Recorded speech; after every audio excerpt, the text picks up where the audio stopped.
First of all, I'd like to thank the mayor and the city council for bestowing this wonderful honor of naming a street for Nick's kids. I know Big Nick, my dad, would be, very, very proud today that we're honoring his legacy, and would also like to thank all the people who have supported our opportunity to be able to continue his legacy in a positive way.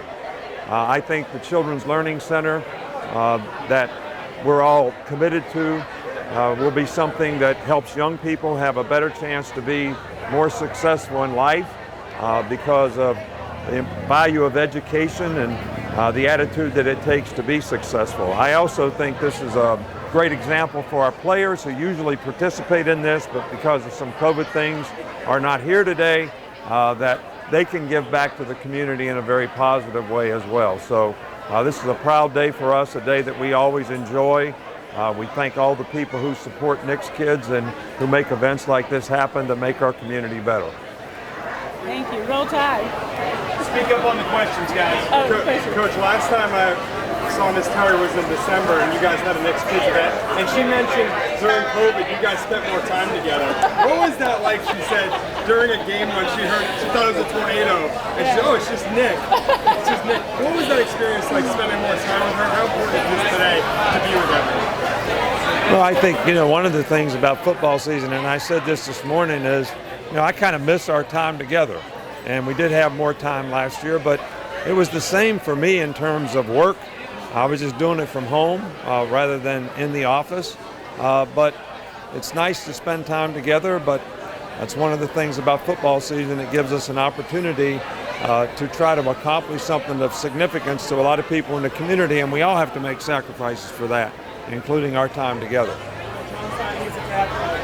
Football season is about to start. How exciting is that? What are you looking forward to? How has the pandemic changed things? Right. Well, we're excited about the season. I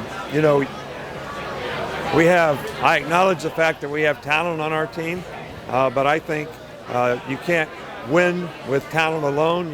Everybody has to have a commitment to a standard of, excellence and a commitment to doing the right things on and off the field, and that's the challenge that every individual player on our team faces, and that will have a lot to do with how successful we are. But that's something that we're excited about. We're excited about working with the new young players on our team. And we're going to use the same protocol for the next 6 weeks or so that we used last year. Even though we have the majority of our players are vaccinated, we're still going to be very cautious in indoors and meetings and so forth on, trying not to have an issue with the COVID. Coach Saban, are you at all concerned with the low vaccination numbers in the state, and that it could affect the district coming inside of the state and cheer you guys on the season? Well, we're hopeful that we'll be able to have full capacity in the stadium. I'm hopeful that more and more people will get vaccinated, so they'll have the opportunity to do that, but that's everybody's personal choice. I know it means a lot to our players. And one of the things that all the guys that went out for the draft said last year, they hated it that this year was their last year playing for Alabama, and they didn't get a chance to play in front of our great fans who support and create a spirit that makes the place special. So I'm not concerned about it. I'm just hopeful that it works out. One more. Once the Saban Center is built, what are you hoping that it becomes for this area? Well, I think the Saban Center, the Learning Center, as the way I would like to put it, is to inspire young people to get an education, to develop a career that is going to help them be more successful in life, and hopefully the opportunities that the Learning Center will provide to them will inspire them to do that and have a better chance to influence others to even be more successful in their life. This is a great way to kick off another season.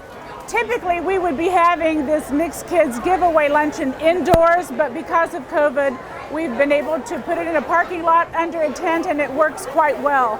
We'll be giving away about $500,000 today to some needy charities, but along with that is something very special. We're here for the ribbon cutting of a street that will now be named Nick's Kids Avenue. And it will come down the hill and it will end up with what one day will be the Saban Learning Center. The Saban Center will house a hands-on museum and children's theater and all kinds of wonderful learning things for our community, for our state, and from people all over to come to this area. So we are so honored that the city has bestowed upon our foundation this honor of naming this street. We have a lot of people here who are celebrating and so happy, and I know Nick is soon going to be kicking off the season. We had 30 freshmen at our house last night, and they're itching to get started. So I give you Coach Saban.